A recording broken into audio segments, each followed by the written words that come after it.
Today I am having rosé because it was there. Soju and blueberry.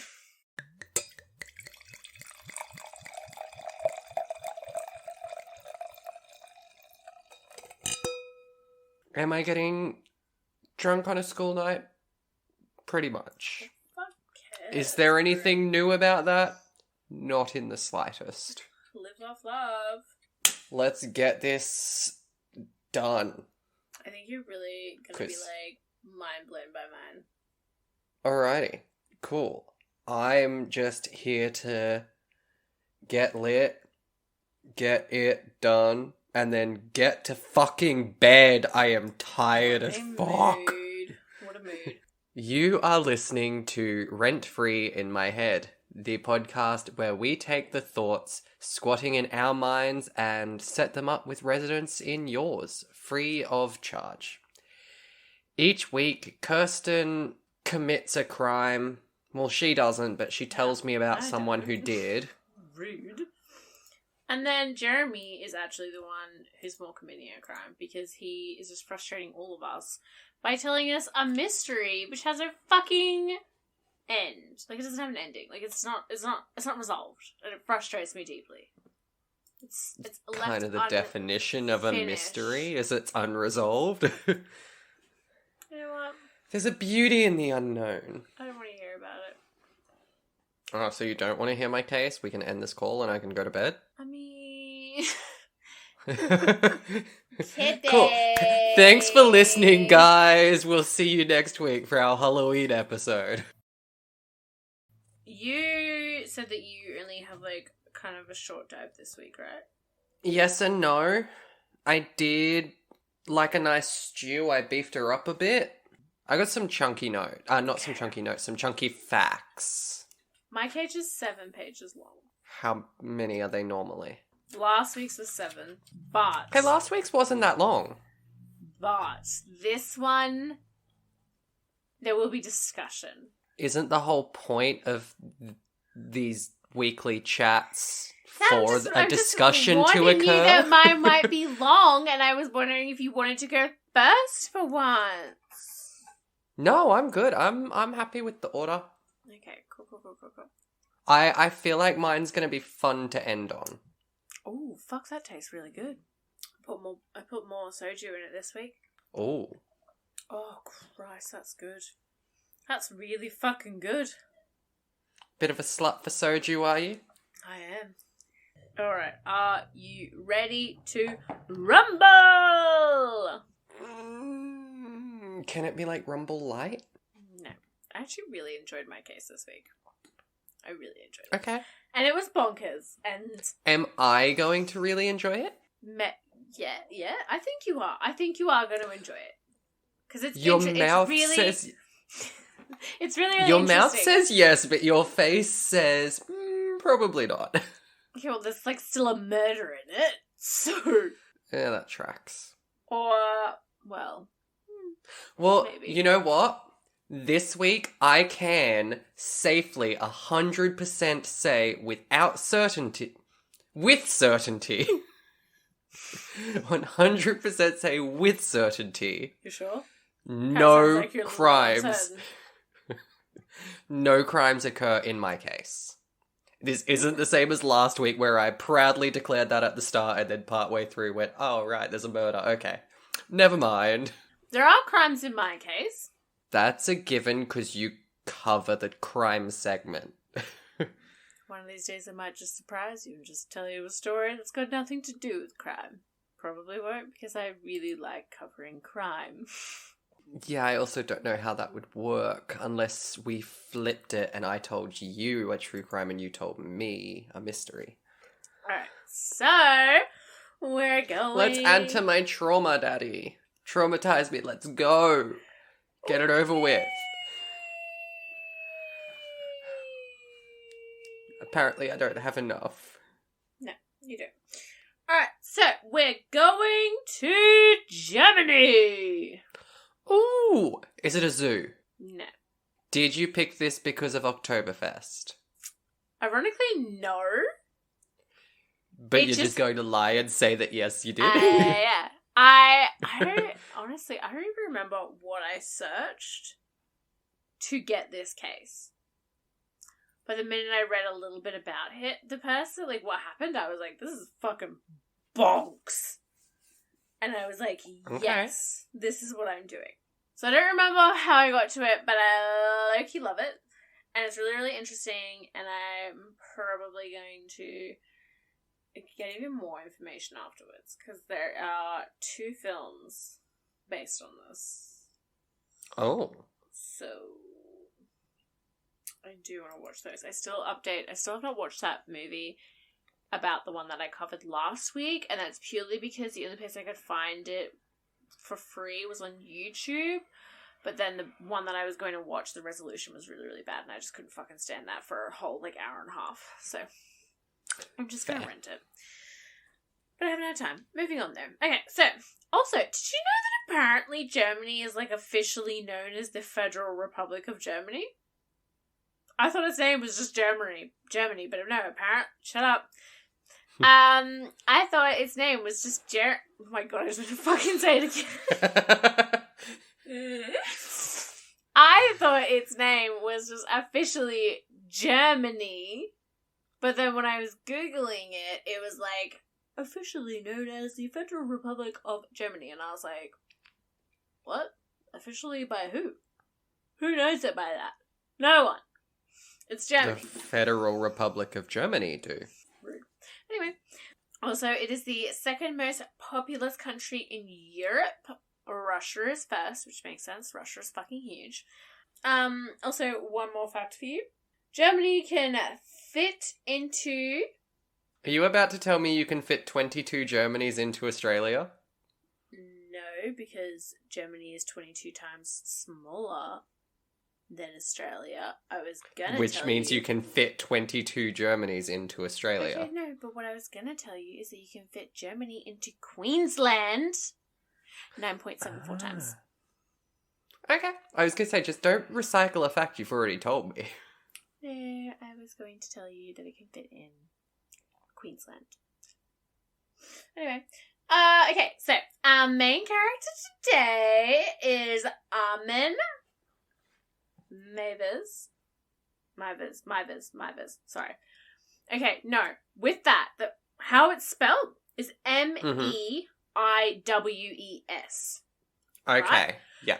So when I was writing it, I was phonetically sounding it out in English, obviously. So in English, it would be, for me reading it, I was reading it as Muse or something like that. Yeah. And then when I found the mini documentary, I actually got to hear him pronounce his name. And he introduced himself as Armin Mivers. And I literally had to write Mivers on the top of my thing to be it's pronounced Mivers. But I will possibly fuck that up a couple of times. I might even call him Armin, because... probably a good idea. So, he was born on December 1st, 1961 in Germany. He was the only child of his mother's, but he was the third child of his father's. So his dad had been in a previous relationship, had 2 children. They were 2 brothers, 2 sons. And then he got with Armin's mum and had Armin. Mm-hmm. He was born in Essen, Germany. Okay, this is really confusing because I found out more stuff from the documentary after I'd already written the first part of my notes. Then I had to write stuff in the corners, and I'm like, oh god, what am I saying? Okay, no, it's fine. If only you had a Word document or something that you could. I like handwriting things around it. No, you just see all of my shitty things up the middle and the side and everything like that. Oh well. So, he lived on he grew up on a farm. And he had this really idyllic life. He loved his life. He loved his brothers. He loved his parents. He had a really good first 8 years. Mm-hmm. Then when he was 8, and this part was actually really fucking depressing. He remembers his dad just getting in the car and just driving away. His dad just went to get milk kind of thing. Yeah. And Armin actually remembers running after his dad's car to try and stop him from leaving. Why are you laughing? Did he go to get almond milk? Oh my god!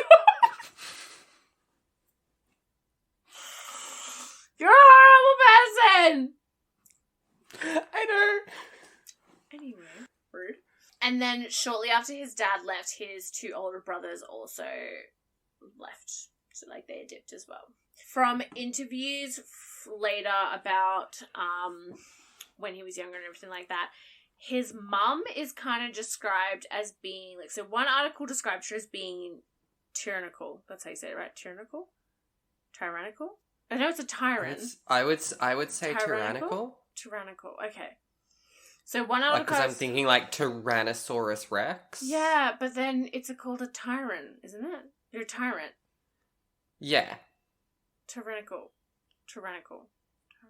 All that's going through my head right now is the Pokemon Tyrantrum, but that's not helpful. No, not really. Anyway. Either way, she was described in one article as being... that. really overbearing. Yeah.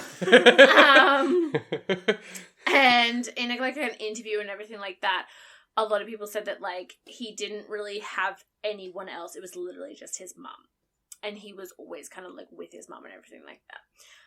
He also really got into fairy tales, particularly Hansel and Gretel, which is like, you know, super cute. Love that story. Okay, hold on a sec.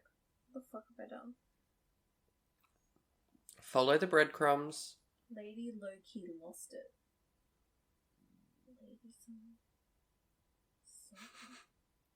What the fuck does that mean, Kirsten? Oh, okay. Don't you love when you can't read your own notes? I've literally just written, Lady low-key lost it. Lady son. Oh! Okay. I couldn't see the T. I'm with it now. Right. So, the mum low-key lost it when the dad left. And she okay, now it's triggering the memory. She kind of acted like, because they lived in like kind of like a little, like a farmhouse manor. Like, it was quite a large house. So, like, this happened in the 2000s, by the way. Well, okay. This was happening in the 60s. Later on it happens. Oh my god, I'm so confused. I'm confusing myself. Okay, stop. Okay. 1969 is when his dad leaves, okay? Nice. Okay, and then Was it the summer of 69? No, I don't know. Did he get his first real six string? Stop! I've confused myself enough. Okay, stop. Let my brain... Alright, we good. Okay, so 1969, his dad fucks off. Shortly after, his half-brothers fuck off as well. So then it's just him and his mum in this massive house. And apparently, a lot of people would describe her as being like the lady of the manor. And she basically had her son be her servant. So he would do everything for her. That's kind of like the thing it would be. And they would also play like dress-ups and pretend that she was a lady and he was her servant. That was just what I did read somewhere. No, I think that might have been part of the interview. So a bit of a weird dynamic between them. Starting to get a bit concerned that this is going in a Bates Motel kind of direction. Yeah. Despite that kind of awkward upbringing, he did end up joining the military and he served for 12 years. When he got out of the military, he did almost get married to a girl, but then it didn't happen. And he became a computer repair technician or computer engineer. It was both descriptions of what he was. Either way, he was fucking smart with computers. That's what I got from it. But, like, what year would that have been? Well, see, this is where the timeline got really fucking confusing. Because So he served for 12 years. Oh, his dad left when he was 8 in 1969. Yes. So then he would have served at least 10 years after that, so that's 1979. Add 12 to that. And then the actual case happens in 2001. 1991. Okay, so at the earliest, we're looking at 1991. Okay, yeah, computers are around and a thing. Yep. This makes sense because I've just seen another date. Because, there wasn't a lot of dates in the information that I was getting about, like, the earlier stuff. It was more what actually happened. And then the mini documentary that I watched was predominantly in German. A lot of it was in German, a lot of it was in English. Which you're fluent in. Oh, yeah. Armin can speak English, so in a few of the interviews he was speaking English, but then he would switch back to German, and then there was other people interviewed that would exclusively speak in German, or they would try and speak in English, but then it was kind of like a Google Translate kind of English, if that makes sense. Like, they would word it a little bit awkward, which is fair, because English isn't their first language. Like, I'm fucking impressed. And English is a fucking ridiculous language. Literally. Half the time, people speaking English as their first language is impressive, because what the fuck is going on with English, honestly? But no, I think what confused me was my brain just went, 1969, then he served, then he was a computer technician. I'm like, no. But yeah, doing the math of he was 8, then he had to wait, then he served, 1991 at the earliest, if my math is correct, which it generally isn't. I'm assuming we'll put trust in it anyway. I'm assuming that he joined the military when he was 18. So that was 10 years after, so that's 79, and then he served for 12 years, so... Yeah, which would be 91 at the earliest, So, he almost got married, but then didn't. Now, that's right, because I just changed how I wanted to read this out to you. I really should have just rewritten my notes. Fuck me. Alright, so he's out of the army now. He's out of the military, who seemed to be like a good bloke. Didn't really make it very high in the ranks. He was promoted a couple of times, but I couldn't find out what his ranking was. Which was really fucking frustrating because a lot of the information focused on what happened, like the actual case, and not really his life before that, which makes a lot of sense when you find out what it's about. Just to clarify, is he the victim or the perpetrator? What do you think he is? I don't think that you said it at the start. I didn't. I haven't said what he is yet. But the fact that you contemplated whether or not to use his first name or his surname to describe him, and you said that you might just call him Armin because you kind of like him, tells me you wanted to call him by his surname, which you only ever do to the perpetrator, because you give the victims the respect by using their full name, but you don't care about the perpetrator. So I'm going to say he's the perpetrator. You would be correct. Okay. And you'll probably understand why I felt relatively comfortable using his first name. Okay. He's finished in the army. He's working as a computer technician. He's described by neighbors as being super lovely, super friendly. He would even babysit his neighbor's 4 children when she wasn't able to and she needed help. Apparently her kids love him. And she honestly would still trust him to this day to babysit her children. Okay. So, also, in 1996, his mum is involved in a car crash and she is injured and she's unable to take care of herself. So he begins being her carer as well. So he's back with his mum and is her carer. Yeah. So all things considered, it kind of sounds like he's a decent, upstanding guy. From every, you, read, I watched the interviews, I, literally watched these interviews of this, especially the neighbor mum. She literally turned around and she was like, he's a good bloke. Obviously I'm Australianizing this, but, he was like, she's like, he's a good bloke.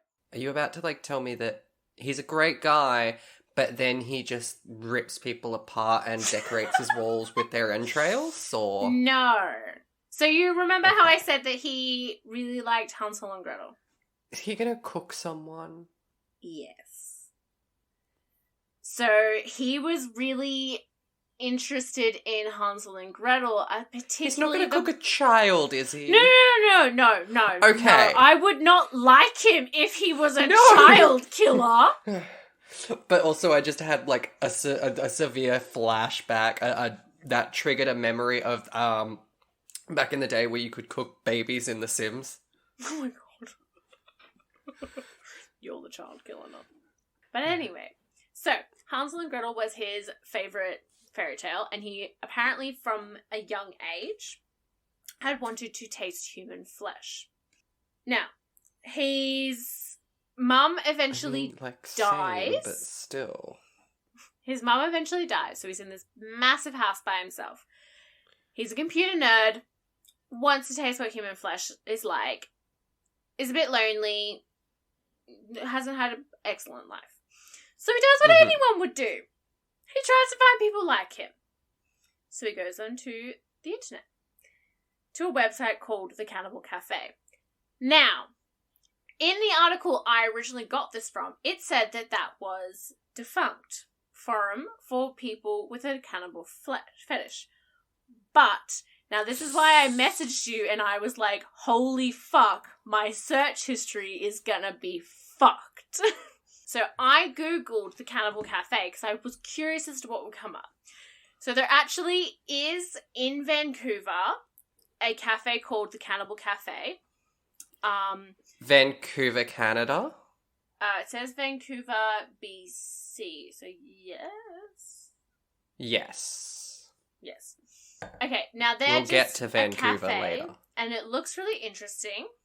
And then at the end of the website it says, what's with the name?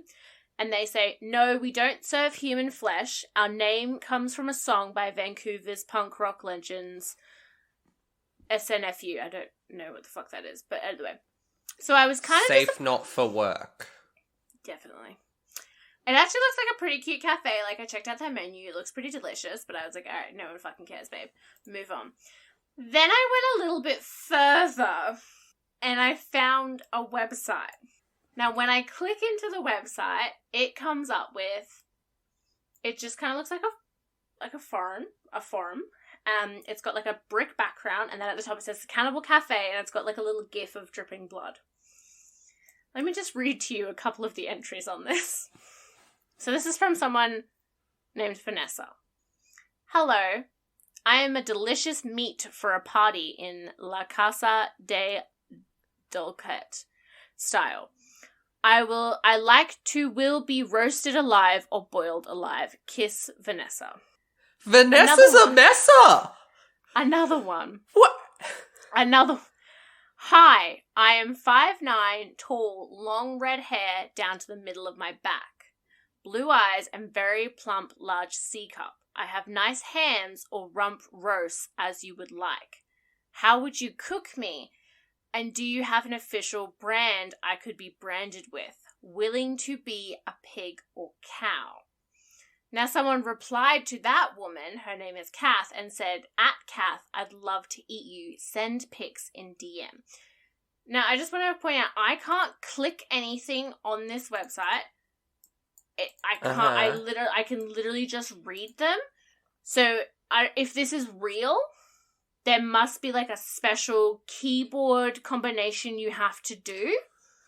Does it say when these posts were made? No. So that might be what they mean by calling it defunct. It may no longer be in operation and in use, but that the posts are still there. But also, bit of a spicy thing. There is a post by someone with the username A Hammer.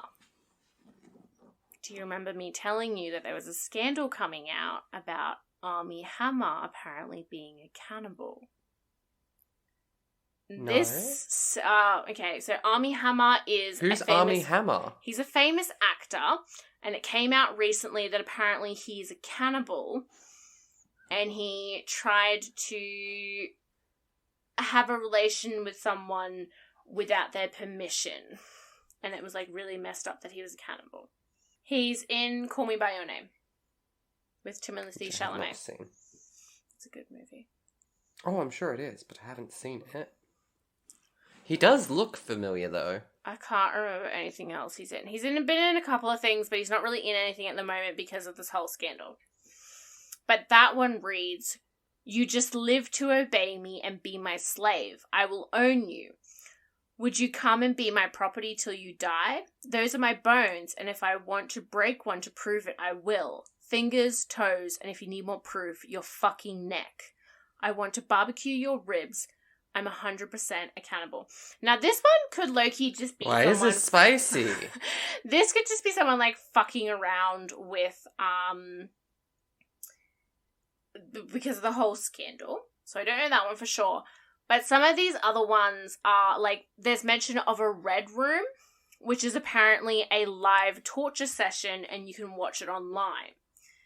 And then someone else replies to them and said that the red room operators will find you and invite you to one of the live streams if they think they can trust you. But for that, you have to spend quite some time on the dark web. And so he gives, like, a little bit of a rundown on how you could do that. And then there's, like, other ones where it's like, would be interested in contacting any long pig butchers based in the UK. Another one says, I have frozen male members and human fat candles and soap for sale. DM me if interested. Have you contacted Sweeney Todd? He can help you out. So that's all I found on that. And then I also went a little bit, and also the address name for that is just a bunch of numbers, which I thought was a little bit bonkers. I also found... I don't have words. I also found another one called the Cannibal Club, and I was like, oh, okay, like, that sounds kind of interesting. What's this? This claims to be a restaurant based in LA that offers long pig. Of course it's in LA. That... Literally. It's probably very exclusive too. It is. They do have a staff, which I can look at. I think it's very interesting. And there is mysteriously, the waiters just keep rotating through, never to be seen again. So... But then the dishes have similar tattoos. It's so weird. strange. So these are some of their frequently asked questions on their website. What does human flesh taste like? When prepared... Pork. When prepared by us, unbelievable. Of the meats you are likely to find in stores, pork is the closest match. And then, so obviously, it's like, where do you get your specialty meat? Now, this interesting I found. Our staff. Our avenues Bethany, who served you last week, she'll be your dinner tonight. Our avenues of procurement vary. Most of the businesses and institutions who supply us prefer to keep those relationships discreet. On the individual level, bodies are no often... shit! Because it's a crime! Bodies are often bequeathed to us. For some, this is a way to supplement life insurance and offset funerary expenses. For others, such as Cannibal Club member Gwendoline Fenwich, who was served to her friends and relatives at the club in January of 2008, being prepared as a meal and thereby reborn into the bodies of the living is an attractive alternative to the more traditional practices of burial and cremation. I just got, like, alarmed at the fact that she was fed to her friends and family, and then I remembered that you and I have this agreement that literally, whichever one of us dies first, the other gets to, like, taste a portion of. So I suppose we can't really judge. But they do also say we take considerable care to ensure that all our meat is produced legally and ethically. Okay. And derived only from young, healthy bodies. And then they do, there's a thing... Not like old ones pumped with, No. And when I say old ones, I'm not talking like elderly people, I'm talking like old bodies that have like, because that's what I originally thought. What's that stuff, like the not preservatives, the stuff that they put in at the morgue, the, embalming fluid. That's the word. Yeah. Because they do also address the whole, doesn't cannibalism cause disease, which I'm just saying isn't it just if you eat the brains? Yes, it's the brain that can cause, don't eat the brain. Which Like, is exactly that what they've said. They've straight up been like, yo, it's because if you eat brains, but we don't serve that. And then there's the last thing is, what's your address? I want to visit. And it says, introduce yourself through our contact page and we will send you information about our membership process. It is necessary for us to operate privately and to vet our members in order to avoid disruption from the less enlightened. Yep, that's fair. Exactly. I low-key wanted to... Go to oh LA my God. to sign up. So their contact thing, I just looked at it then. Type of inquiry is general question/comment. Media inquiry, membership inquiry, and then there's another one, moral outrage, other. I wonder if I could do like a media inquiry and just be like, hey bro, I'm mad fucking curious. But yeah, so you do have a true crime podcast. I know. So just to let you know what this week's menu includes, it's pen. Is it Bethany? Pasta. No, it's pen pasta with meat sauce. Do you mean penne? Oh yeah, penne. Sirloin steak, liver and mushroom. Emphasis on the sir. Yeah. It's Sir's Lloyd's. Oh. Liver and mushroom pierogi, placenta lasagna. I do like a lasagna. An otherwise traditional lasagna with one layer of cheese substituted by minced placenta in heirloom tomato sauce seasoned with garlic, onion, and oregano. And then Mrs. Lovett's meats pies. There's the Sweeney Todd reference. I was like, just wait for it. It's coming. So just thought I'd give you like that. So that's what I could Google, knowing nothing about the fucking dark web, or just like not knowing anything about this in general. That's just what I got to. But yeah, so the good news is, as fucked as your Google search history is, at least you have an outlet to back it up. Like, you can just turn around and be like, I have a true crime podcast. This is research. Whereas if it was just Sally off the street, she'd just be like, fucked. Literally though. So anyway. Especially if her husband showed up dead with chunks missing out of him. He'd be like, I wouldn't be stupid enough to get caught. So either way, he went onto this site. He went on his version of Cannibal Cafe. I don't think it's the same version that I've seen. So he goes onto that and he starts like messaging with a couple of people. And he posted an ad. So this is what the ad apparently said. Looking for a normally built 18 to 25-year-old to be slaughtered and then consumed. He did have a few takers, but they all backed out. And he wasn't about to force anyone because he is a consent king. And unlike quite a bit of our population, he actually understands what that means. And he didn't want to do anything unless the other person was consenting, fully on board, wanted to do it. Okay. I'm here for that. Exactly. So then we meet Bernd Jürgen Armando Brandes. Oh, God. Is it Jürgen or Jürgen? Oh, actually, it's probably Jürgen, sorry. Bernd. When I was listening to the video, they were calling him Bernd. It kind of sounded like a T at the end, but it's spelled Bernd. But because it's actually, no, it's not German. He's Berlin. Wait, yes? Berlin is the capital of Germany, is it not? I'm about to sound really dumb. Yeah, no, it is. No, but, like, I more meant, like... Because Berlin is where Mateo was in Germany when he bought me the bottle opener. I was thinking of the Berlin Berlin got Wall. thrown out when he headed to England because they deemed it a weapon, which I still don't know how a bottle opener could be a weapon. But... I mean, anything could be a weapon if you're angry enough. I'm so sorry if I'm pronouncing this guy's name wrong. He seems like a pretty cool dude as well, so I do apologize. Alright. So, enter Bernd Jürgen Armando Brandes. 43-year-old engineer from Berlin. So, them two started chit-chatting online, emailing. They talked about everything. They even set out some guidelines on how exactly Bernd wanted to end. And by end, I mean die. Yes. So. I figured as much. Mavis describes feeling really nervous and excited when Bernd first got off the train. Because obviously he trained from Berlin to where...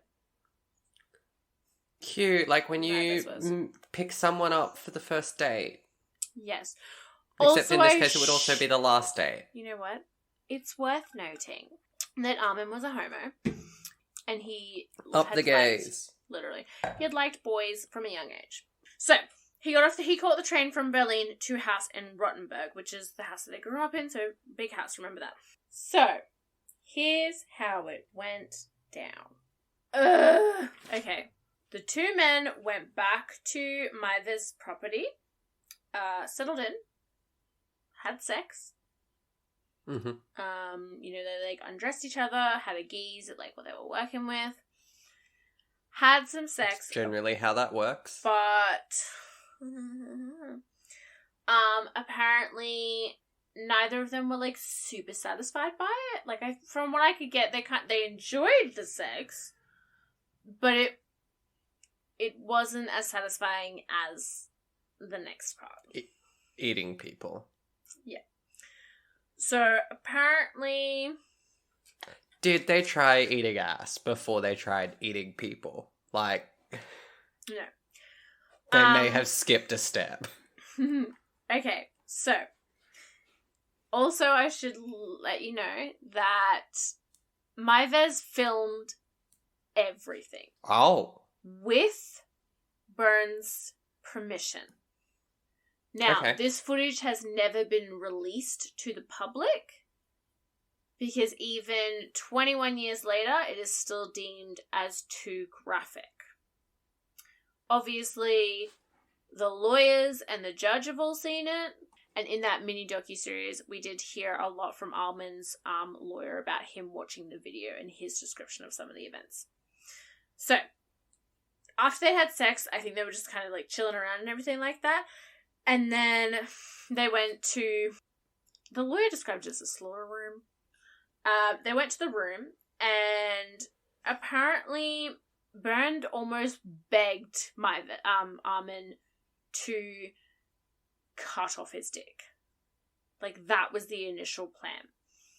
And Bernd put his penis on the table. This might sound familiar. It was pretty fucking famous in 2001. Yeah, I was going to say, I think I know this because wasn't one of his conditions to this that he got to be involved in the eating of his pee-pee? Yes. Okay. So I had once you mentioned that the forums, I was like, oh, I think this sounds familiar, actually. Yeah. So Bernd put his penis on the table and asked Armin to cut it off. Armin apparently initially tried with one knife. It didn't work, so then he had to go get a second knife and cut it off that way. This is by the way, this is happening at like 6:15, 6:30 at night. So now this is how.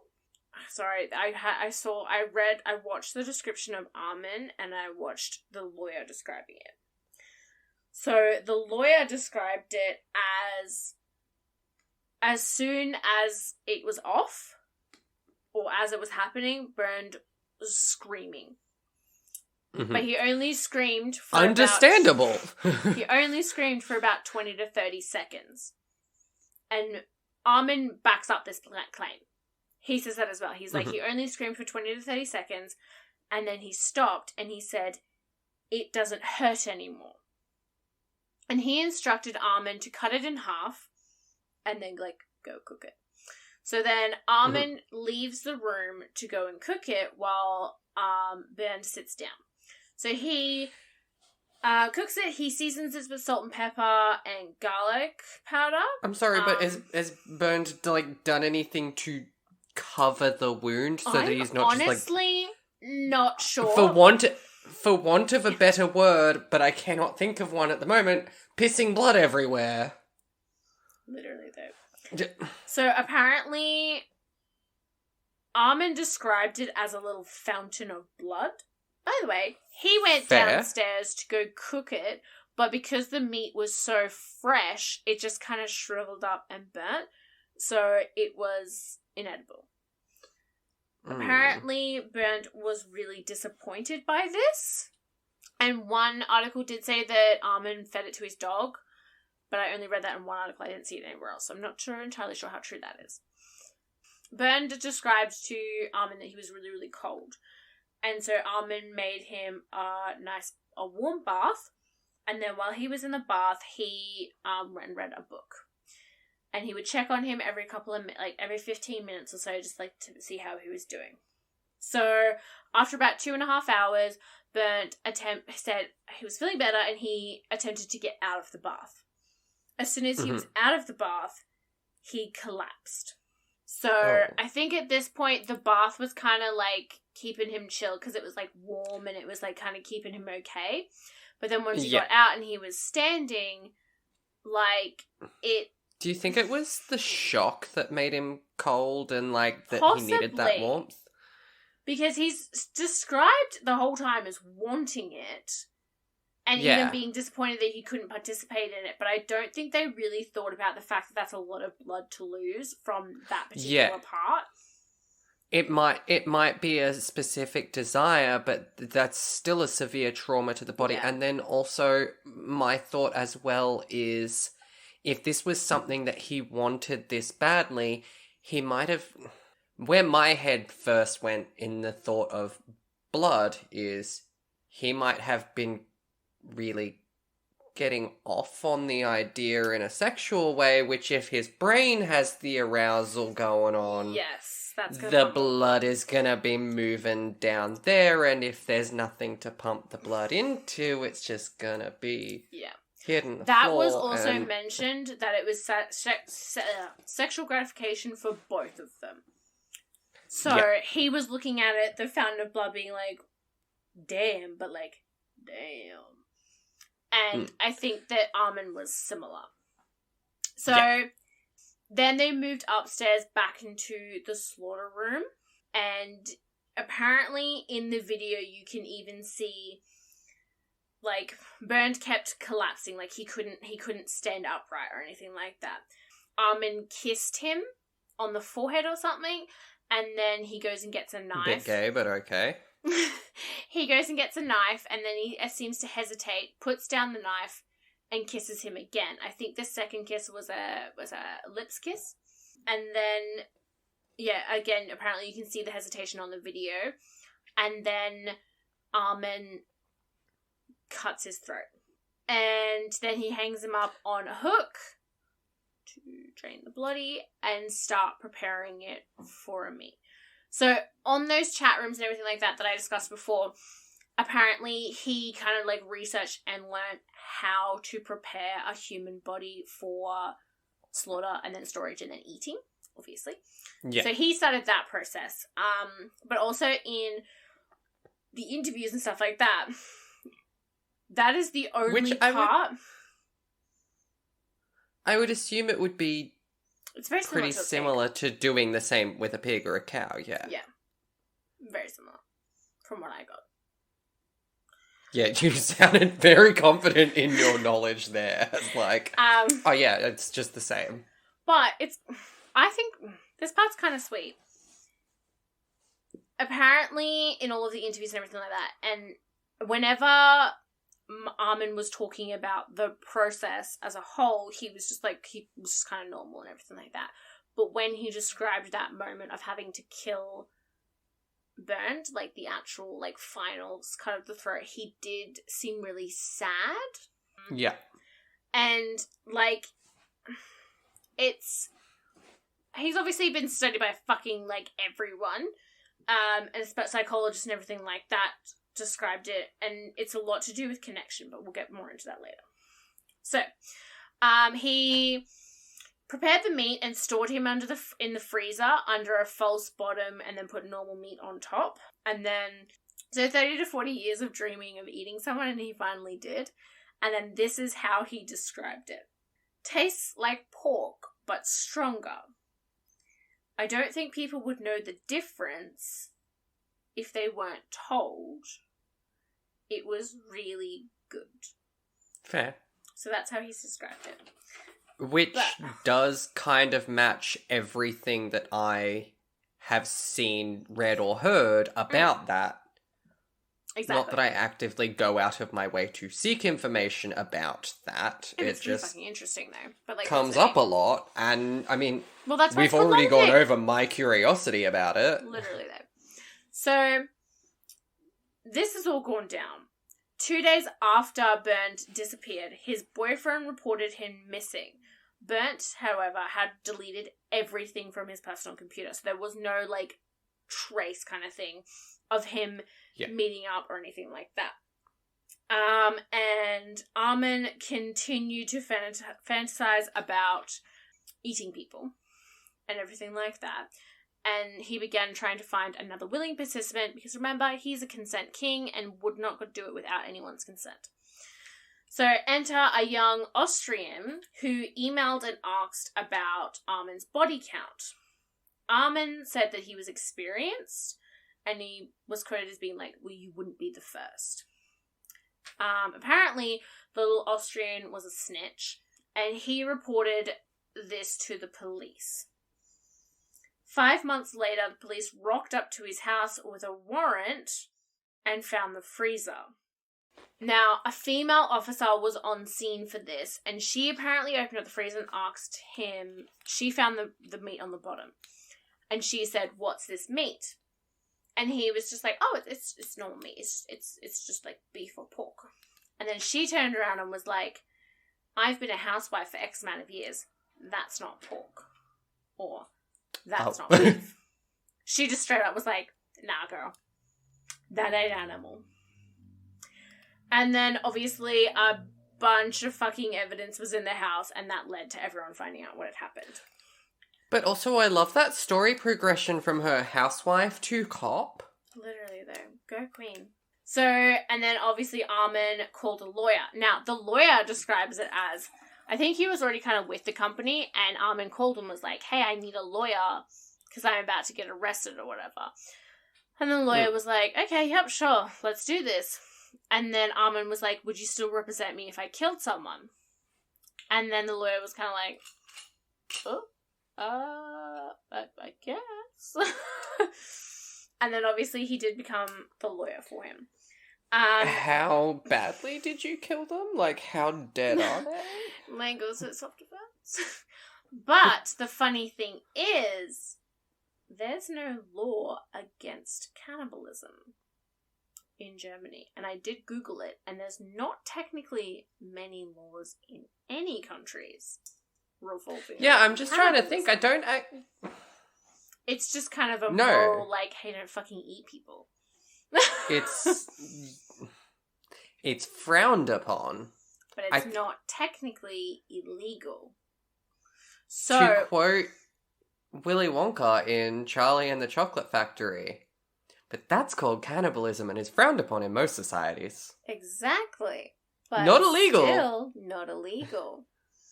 So, apparently, however, the sourcing of the meat is where I think the crime comes into play. Because if you're... Especially if you're, well, firstly, if you kill the person. Though then if they've consented to it, is it really murder? See? This is where it gets tricky. That's... Because if they've consented to it, would it be assisted suicide to a degree? Armin filmed everything. Yeah. So in the video, you can see that Bernd was a willing participant to this. So, bit of difficulty around it because of that aspect and the aspect of it technically not being against the law. So, he was also seen by a psychologist and everything like that to obviously for them to try and be like, holy shit, what the fuck, is this guy fucking crazy? And in the mini docuseries that I watched, I think he was a psychologist. Oh, I feel really bad for mucking up his... I can't remember if he's a psychologist or a psychiatrist. There you are, my little baldy. A head doctor. Yes. Head doctor. He came in and was basically like, okay, well, like, yeah, Armin fucking has this massive desire, but Armin is in control of this desire. Yeah. Because he's not going out there killing people to eat their flesh. He went to a farm, he got consent, and then he did it, and he only did it with consent. And then also, after learning more about Armin and his life and everything like that, he pretty much concluded that because of Armin's lack of connection with people when he was younger, only having his mum and everything like that, Armin kind of sees it as the ultimate connection, and that's how you connect with people. And Armin didn't want to eat someone unless he was friends with them and had an emotional connection to them. And Armin is even quoted as saying, if they were to become a part of me, I'd have to eat them. And he wanted So he was a demi-cannibal. Yeah. Yeah, that's cute. I like that. Okay. I'm here for it. Yeah, so he was pretty much just like, I want to make connections with these people the best way. I think a lot of people, obviously not everyone, because asexuals, but a lot of people see sex as the way you can be closest to someone. Because, physically, it's literally the closest you can fucking be to someone. And in a literal sense, I agree with that, but I'm in the camp being demi myself that but like it's I know that like I find it very at times obviously it can be quite that emotional connection, that vulnerability, like having sex with someone, because especially if you're the bottom, like if you're the girl, like someone's literally inside or the more submissive role. Yeah. In either sense, yeah. I mean, like, the one who's getting inserted. Okay. Like, you're physically letting someone inside of you. And it is really, really personal and, it's a connection. Like, you're connected to the people you have sex with. Like, Salzburg, you just are. And I think that in Armin's eyes, he didn't have that big personal connection with anyone. And I think that, you and I, we're kind of a part of each other. That, like, there's some things that you do that I've picked up on that I do now, and you are a part of me. And Armin 100%, wanted that, but I think in his eyes, the best way to do that, and literally he says, if they would become part of me, I'd have to eat them. So that was his understanding of a strong emotional connection. Like, I have to eat them for them to become a part of me, to be, like, love. Like, that is love. I think it's a form of love for him. Which I'm just gonna look at it from the perspective of he's 8 years old, his father's gone to get milk and never come back, the proverbial cigarettes. And he had really good relationships with his brothers before they left as well. Yeah. And then they've yeeted off as well. The only person he has left is his mother, who role-played with him that he was her servant. Mm. Like, he had, like, he didn't have a strong example of what that should look like. On top of that, in his adult years, he's gone off and served, come back. Probably had some form of PTSD. That's definitely most likely a factor. You said that there was the failed almost marriage with the woman, which also going through the struggles of being queer. Being homosexual, yeah. And in a time that, I mean, at this point we're in the 2000s, it was starting to open up, it's but getting a bit better at that point, but he's from a generation where that's not okay. And I should clarify, I don't know for 100% sure if he is a homosexual. That's how some of them called him, but I don't remember him specifically saying he was homosexual. Okay. But he did enjoy sex with men, and apparently there are claims that he had sexual relations with his army buddies and would hire prostitutes when he got out. So even if he didn't identify as gay, he fits somewhere under the queer umbrella. Oh, yeah. Because he does enjoy same-sex sex. That's a weird sentence. Yeah. I mean, you could also... I'm like saying this. Weirdest statement I'm going to say, but you could also probably put cannibalism under the tag of queer, because it's not...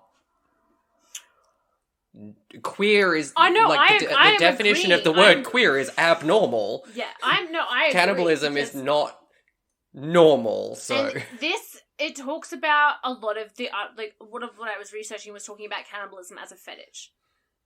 And if you think about it, technically that's what it is. And from his, like, watching him describe some of these events and everything like that, you can see it. Like, he genuinely thinks that is love.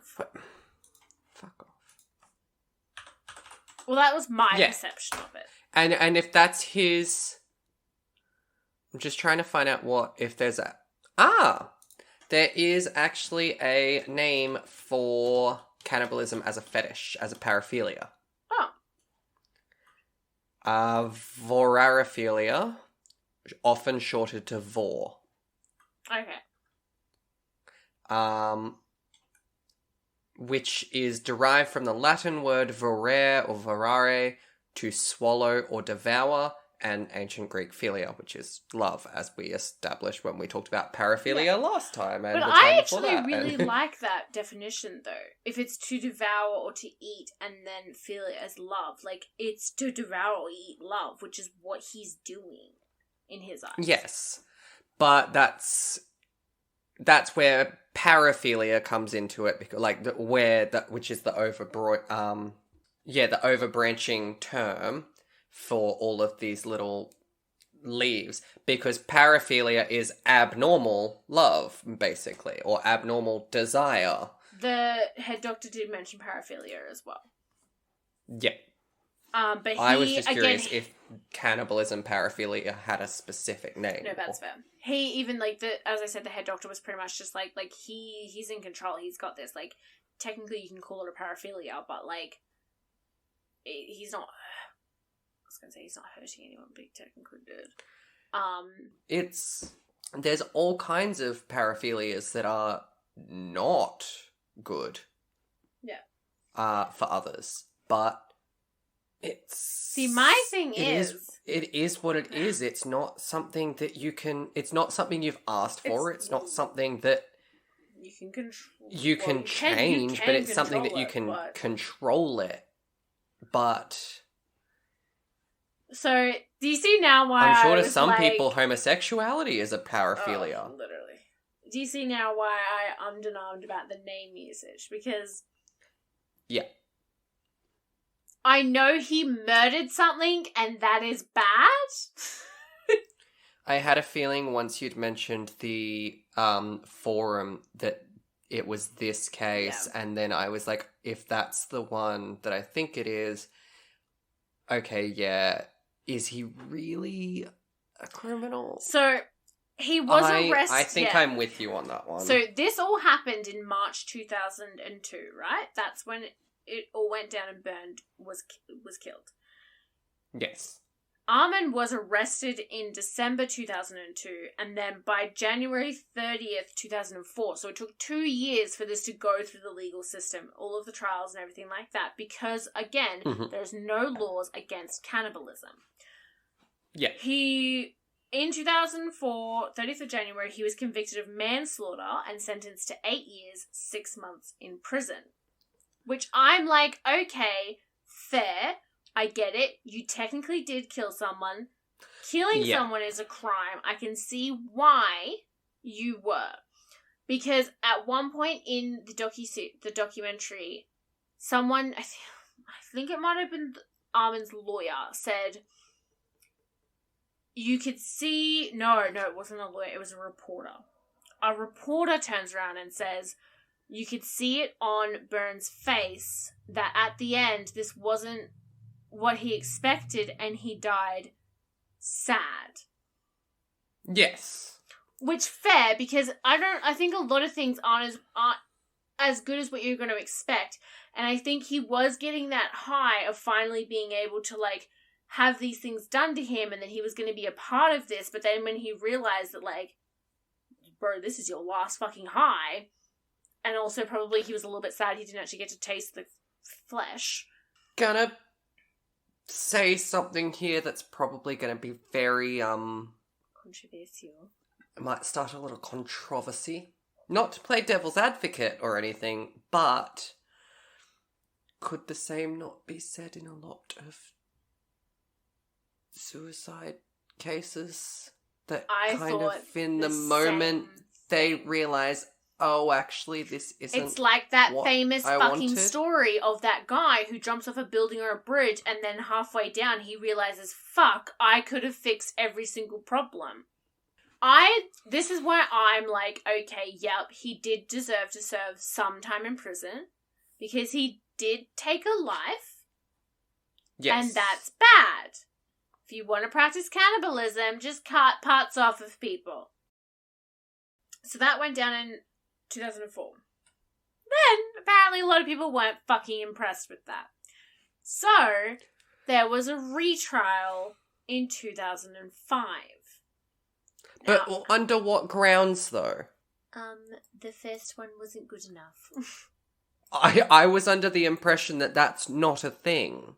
The convicted person can appeal, Okay. but I wasn't... So, no, a German court ordered a retrial after prosecutors appealed Armin's sentence, arguing that he should have been convicted of murder because he killed for sexual gratification, a motive proved by his having videotaped the crime.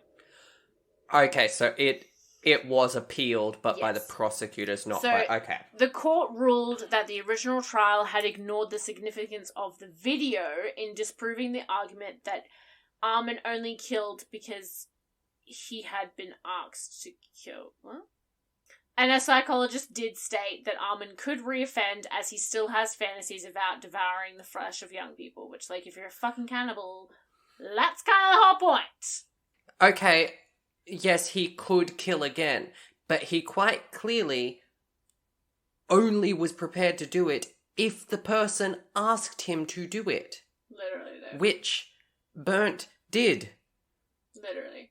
He sought consent. They had guidelines. Like, he did it how Yeah. they wanted it. They literally planned it out he- and it's From the way discussed that it together they describe and it, specified. he really cared for him. Like, Yeah. he ran him a bath. He carried him up the stairs. He kissed him. Like, he genuinely gave a shit about this person. So, at his And retrial... then he could have gone again and easily gone out after having finally tasted it and being like, oh shit, this is really good, I want more. He could have just walked out the door and grabbed Sally off the street. I don't know why I keep choosing Sally, but she needs to get off the street. If you name Sally, fucking watch out. Jeremy wants to kill you. He could have just gone and grabbed Sally off the street and gone, yeah, you're my next meal. Come with me, please. But he didn't. He But fucking no. went back to the forums and looked for another willing participant. And didn't find one, so he didn't kill again. No, he just kept eating burned. Oh my god, also, like, this part's, like, low-key really cute, and I might get some flack. Because he very this is easily really could have cute. just been like, well, if this is what he tastes like, I wonder what someone else tastes like. I want some comparison. So he was still eating burnt over the time period, and apparently he would, like, cook up his, like, little meal with, like, veggies and stuff like that, and he would, like, set up, like, the dinner table all fancy, put candles and shit like that, and then just have, like, a cute little fucking sit-down meal. And I'm like, stop. I don't do that for myself, but you bet your ass if I was eating someone else that I cared about, I would. Because he's having burnt for dinner. Yeah, literally. It's like a little date. Yeah. A burnt dinner. We're horrible people. Anyway, okay. So, retrial was April 2005, 10th of May 2006. He was convicted of murder and sentenced to life imprisonment. He's in Germany. He knows that he can just, like, break out of prison and that's not a crime, right? Yeah, apparently not. So, he has expressed regret for his actions. He wants to write a biography, which I would fucking read, with the aim of... I would listen to the audiobook. with the aim of deterring anyone who wants to follow in his footsteps. Apparently, he was quoted as saying they should go for treatment so it doesn't escalate like it did with me. And apparently, he's now a vegetarian. He's a good boy. So, there's 2 movies about this. There is Grim Love, starring Kerry Russell, who I quite like, so I'm intrigued for that. You have no idea who that is, do you? No. Of course you don't. But also, I don't really know why it's starring Kerry Russell when it was 2 dudes. Like, what is she in it? Or is she just the most famous name? I really just don't understand why Kerry Russell is, like, the poster when it's literally about 2 men. Maybe she's the penis. Like, who the fuck is Katie? Oh, it's her researching it. What? Oh, that's lame. Okay, it does kind of sound interesting. I'm going to watch it probably either way. So there's that film, which apparently, little Armin, oh, maybe I shouldn't watch it because Armin didn't like it. Armin complained that his personality rights had been violated, and he got it banned in Germany, but then the ban was lifted after an appeal, and it won a bunch of awards. Then there's also a movie called Cannibal, which is a direct-to-video horror film based on the incident. Though the characters do not have names, they're referred only to as the man and the flesh. And that's also been banned in Germany. I don't like that. And then there's apparently... The Man and the Flesh. Then there's other films, also Your Heart in My Brain and Diary of a Cannibal. And then there's a fuck ton of movies about him. No, not movies, songs. But yeah, so I low-key think that Armin is a sweet little man. And like watching the video of him, I'm like... Okay. Did he kill someone? Yes. Did he have permission? Yes! Is it bad to kill people? Probably. Yes. Is he a bad person? I'm gonna say no. I am with you on the whole may have a controversial take on this. Because I have the same take on it as you. Also, just saying, the little thing that I watched, like, is literally at the end, is him being like, you can have these dreams, you can have these fantasies, but they probably shouldn't be fulfilled. And this was made last year. And they should only remain a dream. And he says, what I did, even after I've done it, I'm just re-listening to the quote. Mm-hmm. Yeah. He was like, basically like, I know it should have been a dream. Sorry, I brought him on my computer. But do you see what I mean? Where I was like, Yeah, and bit of a spicy take. I am going to solidly join you in that camp and say I also don't. It might be controversial, but I don't think he's a bad person. No. So it's called, if anyone else wants to watch it, if anyone's actually listening, it's called Interview with a Cannibal by The Devil's in the Details, which is a YouTube channel. But that's where I got a lot of my information. So you were saying you found something out. Yeah, so update on him. So apparently he is allowed to walk through the streets, obviously with security, in disguise as part of a prison release scheme. But unfortunately, in 2018, the Frankfurt State Court rejected his appeal for permanent release. So I think he's allowed to come out like supervised, but he's not allowed to come out full time. Okay. Which I guess is kind of mean, but like, can't you just like let him out and then just like make sure you search, like look at his internet history to make sure he's not like fighting someone else again?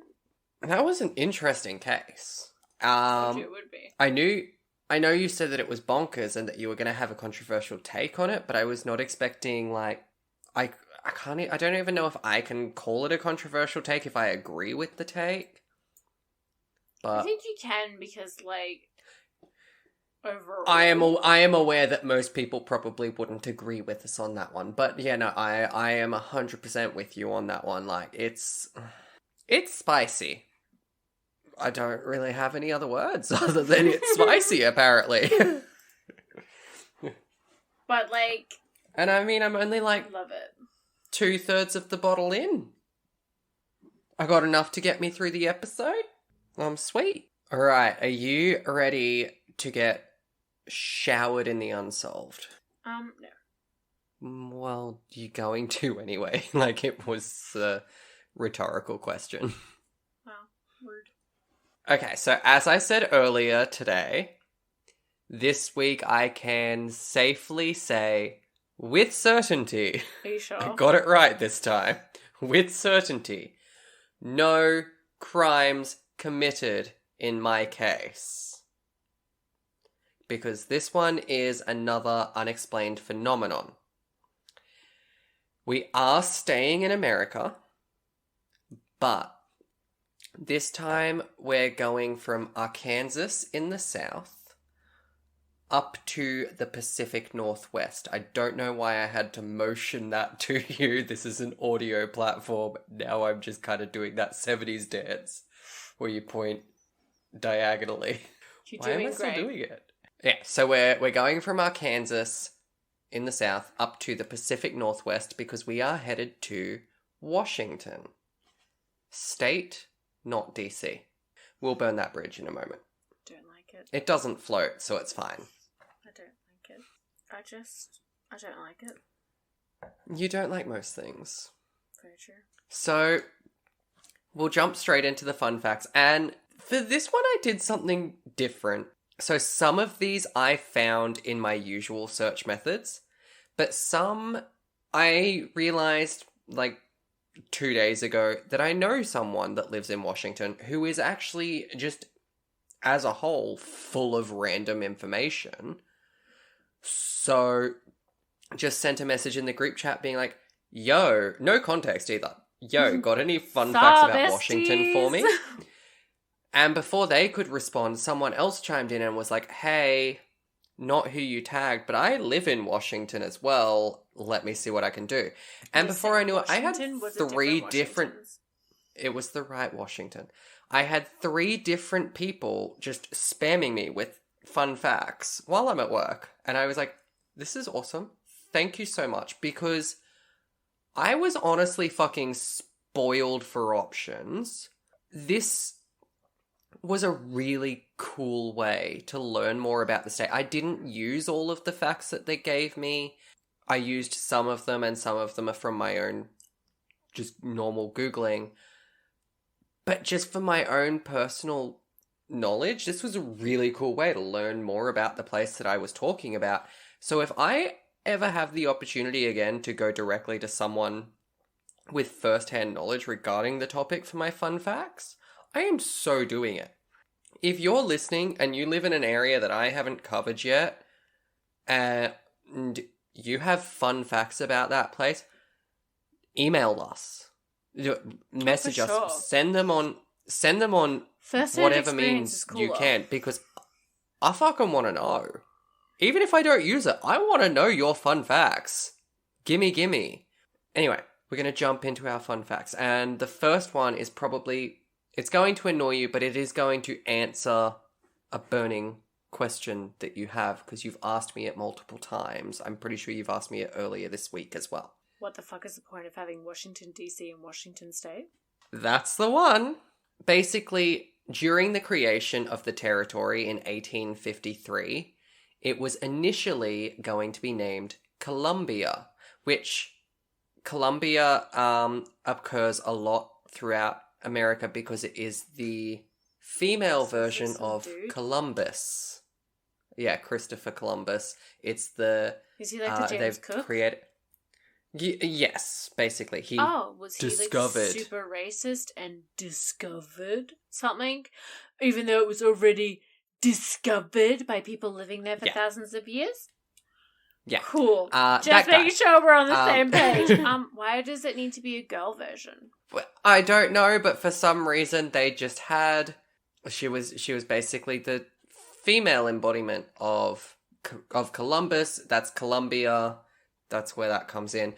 So yeah, it was initially to be named Columbia after both the river that runs through the Pacific Northwest, including Washington State, and the fur trading district that also spanned across the PNW. But... You said fur training, right? Fur trading, yes. Okay. Yeah, I got some sheep I meant to say sheep shit, but you wouldn't really want to buy sheep shit unless you were making it for like a... What's that word? Mulch. I'll trade you a human skin for a sheep skin. Speaking of human skin, though, did you see the guy come into work today dressed as Michael Myers? I went and saw him. Ka-chow! And I was like... Dun, dun, dun, dun, dun, dun. He was literally Jason, and as well. Like, there was a guy with a hockey mask. Jason's mask. And she's like, they actually look really scary, but they look like they're paying for everything. And I was like, it's fucking Halloween! I mean, it's not. It's October 13th. You know what? It's the spirit of it. Anyway. It's not even a Friday the 13th. It's Thursday the 13th. So yes, was initially to be named Columbia after both the river and the fur trading districts spanning across the PNW, but there was fear that doing so would be confusing and that it would be too close to the District of Columbia. You know what's fucking confusing? Having two Washingtons. We'll burn that floating bridge in a moment. Which, the District of Columbia is America's capital. It's basically their ACT. So you know how Canberra is our capital city, but it's in Australian Capital Territory? DC stands for? Yeah. So, America's capital, it's not a state, it's like a district. Their Australian Capital Territory in America is the District of Columbia. So instead, they opted to name it Washington after the president, which, as we know, added to the confusion as the capital city is also called Washington after the president. Like close to each other? Hence, no, opposite ends of the country. So, Washington State is the... Hat of which state? is the westernmost... Yeah, the westernmost state... The northwesternmost state in America. Mm-hmm. So it's literally Washington, Canada. Canada is Washington's hat. I mean, Canada's America's hat. Well, it was like it's Canada. But basically that corner is Washington State. And if I'm not wrong, let me just double check. No, just guess. Oh, I'll believe you. I'm pretty sure District of Columbia is eastern, closer to New York. It is east, close to New York, yeah. So Washington State is Pacific Northwest, and then you have Washington, D.C. in the District of Columbia, which is on the East Coast. Opposite ends of the country. This is like super not confusing at all, and I'm totally following along. So, anyway, this is why they have the specifications of Washington State and Washington, D.C. Okay, gotcha. But Washington is also the only state to be named after a president. Really? Which is surprising, because they have 50 of them. It's America. I just went to correct you to say 52. I don't know why my brain thinks there's fucking 52. It's how many weeks there are in the year. It's got nothing to do with that. It's like an every time I think of America, I'm like, yeah, 52 states. Washington State grows the most apples in the US, more than 75% of the country's hops, and is the second biggest producer of wine in the country, California being the first, of course. Makes sense. So they produce a lot of things. Look at them go. Including the first published photo of a UFO sighting. Because that was in Seattle. This was later debunked as a weather balloon, but it was still fun cool. in the moment. It's still cool. It's a claim to fame. Also, speaking of firsts that occurred in Seattle, it is no shock to learn that the first Starbucks was in Seattle. Why is that not Which shocking? is, like, Seattle's known for its coffee. Right? I'm pretty sure Seattle is known as, like, the coffee capital of America. Yeah, all I remember about America is that apparently they have shit coffee compared to Australia. Don't know, because I don't drink coffee. Don't really care, because again, don't drink coffee. I will say that Starbucks coffee is pure shite. And that's American literally coffee. just a cup of mud. That's what I mean. However, like, that's Starbucks also the Australian version Australia. of Starbucks, so... Yeah, but it's pretty fucking similar. I would assume. I don't know. I like their ice cream tea lattes at Starbucks. Might get one on the way. Having said that, Matteo is Italian and likes to comment that Australian coffee is not that great compared to what he's used to in Italy, so... Okay, but I would believe him, because, like, Italy, I just feel like has better things that you put in your mouth. I'm gonna leave it at that. You might wonder why I keep saying that the bridges that we're burning are floating bridges. Yeah, why the fuck do you keep going on about floating? Like, is there gonna be a duck in this episode? The longest floating bridge in the world connects Seattle to Medina across Lake Washington, which that is red one? 7... That's in San Francisco, ignore me. That's the Golden Gate Bridge. That's not a floating bridge. Which That's makes just a no straight-up sense fucking that bridge. it's red! Anyway. I mean, the Story Bridge is a different colour every fucking night. Okay, but it's not named after a fucking colour, Jeremy. It's called the Story Bridge. Because it tells a story with its colours. I don't know. That's not why it's called the Story Bridge, That's but for sure. sure why it's called the Story Bridge. I've climbed that, you know. Samesies! I did it at dusk. It's quite pretty. Me too. Oh, I did the Twilight, yeah, where you go up while Yeah. it's still sunlight, and then you get back to the down, top, it's and dark. then... Yeah. Really good. Would actually love to do it again. We should do it together. Yeah. Okay, maybe not. No. See, I'm kind of afraid of heights, but I'm not afraid of heights. I don't really trust Samesies. structures. And I remember doing it, and they put me at the front, which was fine. Oh no, I flat out refused to be at the front of the line or at the back of the line. I was like, no, X and I are in the middle. Not happening. I'm sorry. I was at the front because I did it with my sisters, and we were at the front because they asked if anyone was scared of heights, and I was like, hi. So they put me at the front. So I think I was like right behind the instructor or something. No, actually, I was in between the girls because I was like, fuck that, I'm going in between the girls.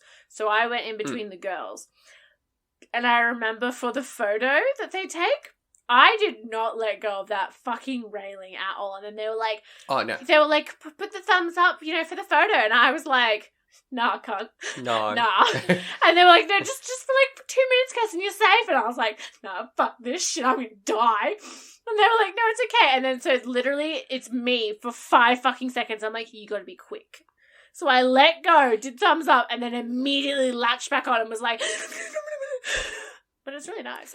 Our issue was that we did it when it was early mid-November, so it was warm, but it was windy. Down on the ground, we were comfortable in a t-shirt and shorts. Then we put on those beautiful coveralls that they give you. Hot. And it was super windy, and you got to the top and you're like, it's actually really cold up here. Oh no. Which is surprising because hot air rises? But I think it was the wind that made it so cold up there. Probably. Because, like, if it weren't for those earpiece things, basically a push-to-talk, if it weren't for those earpiece things that they give you, we would not have heard all of the fun facts that the instructor gave us. And she gave us so many fun facts. Where was I? Oh, right. Bridges.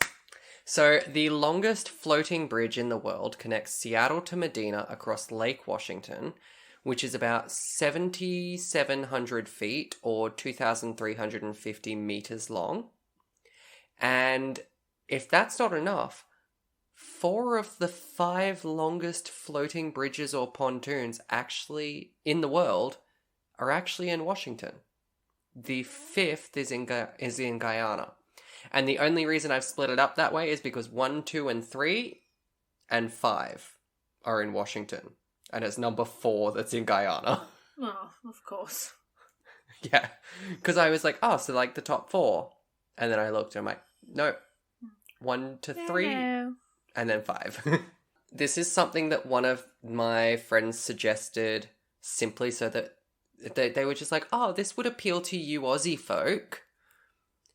Washington is the only state with the same abbreviation as one of our states, WA, like Western Australia.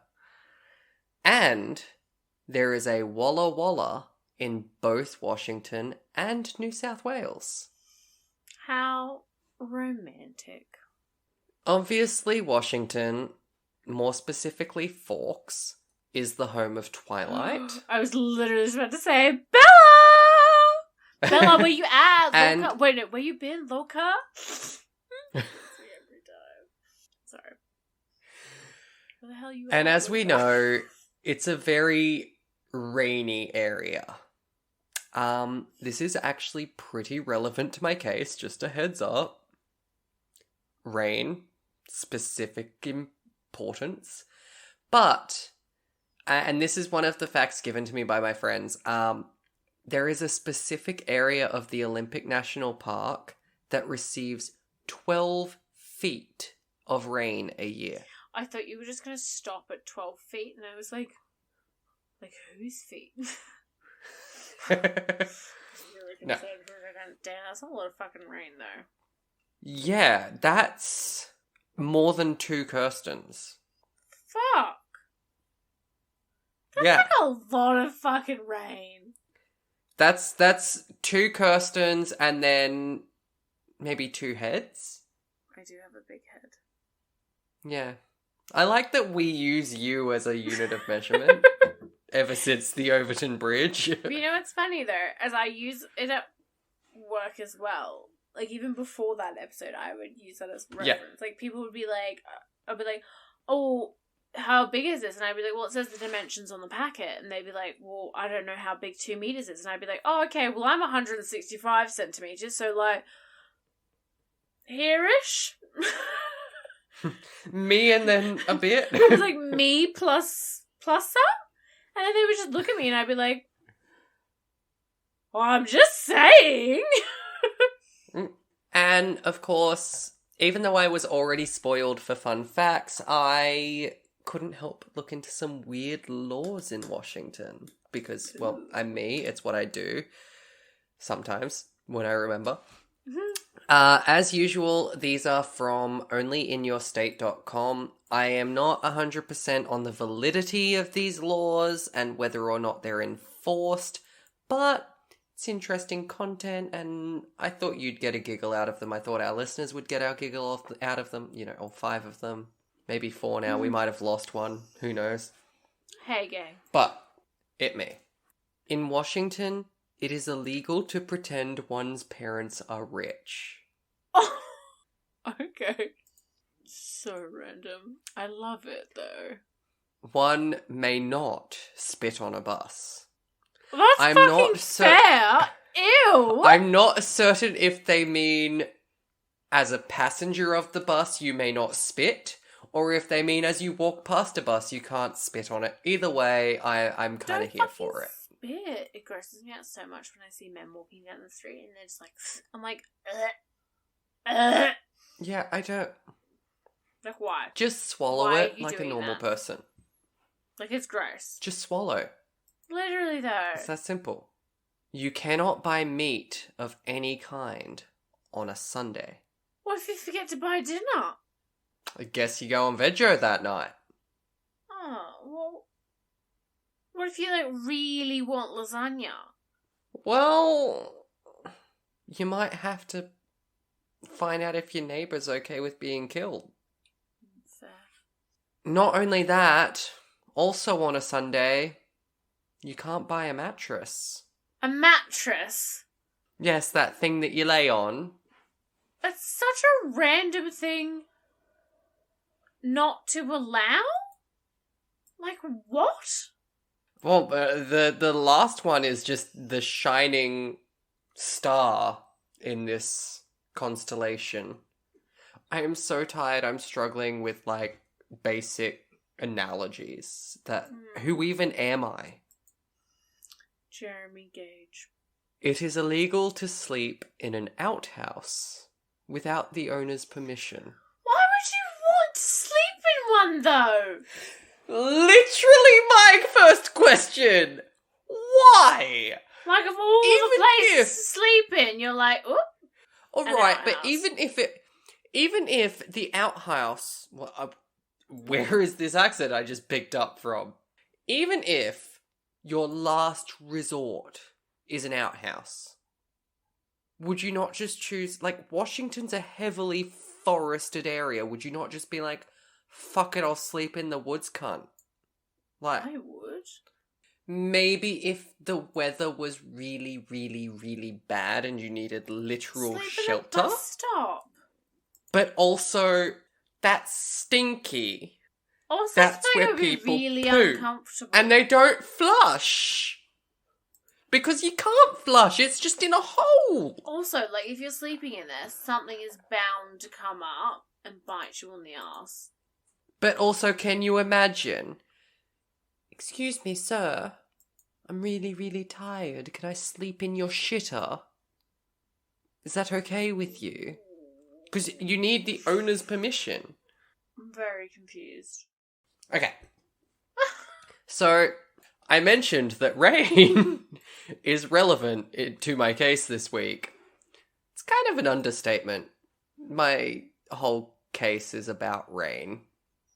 I'm literally just covering the mystery of what is rain? Where does it come from? How does it exist? Jeremy, you should have learnt this in school.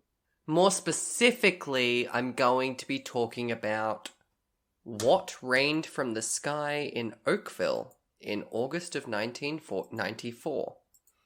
Not 1944, 1994. Like, what fucking year? 1994. No, you should. I was alive, you were not. It was a better time. Rude. So, Oakville is a small town in Washington, and I actually found out that there is one in New South Wales as well, apparently. So, there's another little crossover between Washington and Australia. Cute. And when I say a small town, it's a small town. Like, in 2020, the census put it at about 700. In between 1990 and 2000, the census put it between 400 and 600. So at this point in time, it was probably like 450 people. She's small. Just a bit. Yep. Having said that, when I mentioned where the mystery I was covering this week was, when I said it was Oakville, my friend told me that Kurt Cobain is from Aberdeen, which is the closest big city to Oakville, and then followed that with, also for the record, by big city, I mean 17,000 people, and I'm like, Damn, that's real big. My suburb that I live in, which is not a big city, it's just a suburb, is like 23,000 people. Way to flex, like, Jeremy. Yours is about the same. I know. For context, Brisbane, our closest actual city, is like 2.8 million. Fuck me. Yeah. I never really thought about how many people there are. But to be fair, I forgot that it was late night tonight. Oh. And I was at the shops, and I was like, why are there so many people? And then I was like, it's fucking Thursday, you dickhead. Yeah. But also, from what I could see, Washington isn't like a super heavily populated state. Like Seattle, for context, which is a big city. I'm pretty sure what I saw said it was about 750,000 people, which like is a lot of people, but I also thought it was bigger. I might be wrong there. Hang on, let me double check. 740,000 people in 2020. Oh, wow. It was the early hours of August 7th. At about 3 a.m, and a police officer, one David Lacey, was driving around in his patrol car on patrol with a civilian friend. Apparently it was just take your mate to work day or something, I guess, when it started to rain. Only this wasn't ordinary rain. It wasn't water. This planet has contraceptives in the rain. That's a Doctor Who reference, and I'm just gonna pretend I didn't. Yep. So what was with the rain? It wasn't water? It wasn't water falling from the sky, but something else. Translucent blobs reminiscent of Ew. gelatin. Ew. Or when I described it to Mateo, he literally just was like, "That's cum," and I was like, He's "Not not quite." fucking wrong. It was. It's probably some people's cum. He's like, "So it rained cum," and I'm like, "Not quite." Not gonna lie, had a similar thought, but I kept it to myself. Translucent blobs reminiscent of gelatin, each blob about the size of a grain of rice. Ew. And in the episode of Unsolved Mysteries that I watched about this, he said, this is Officer Lacey, "We turned our windshield wipers on and it just started smearing to the point where we could almost not see." So, with his view through the windscreen obscured, Officer Lacey pulled over in a nearby gas station to take a look at what it was and clean it off.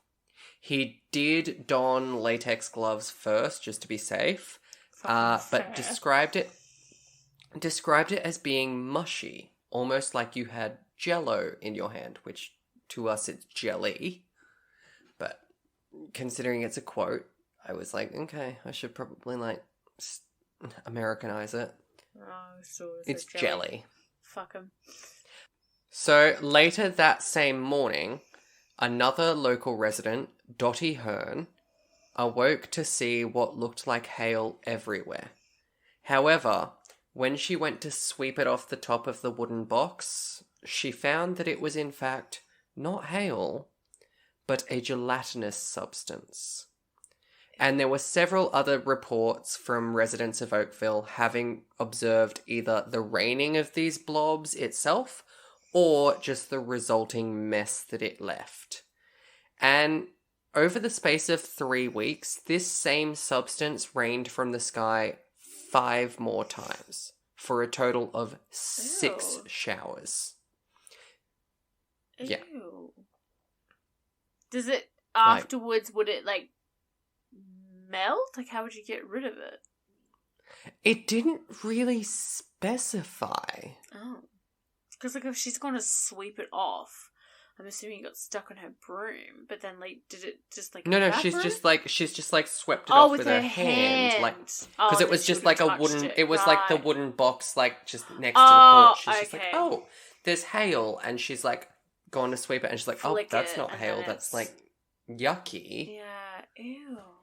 Even more concerning, come the afternoon of the very same day that the blobs first rained in Oakville, the residents were overcome with a strange sickness.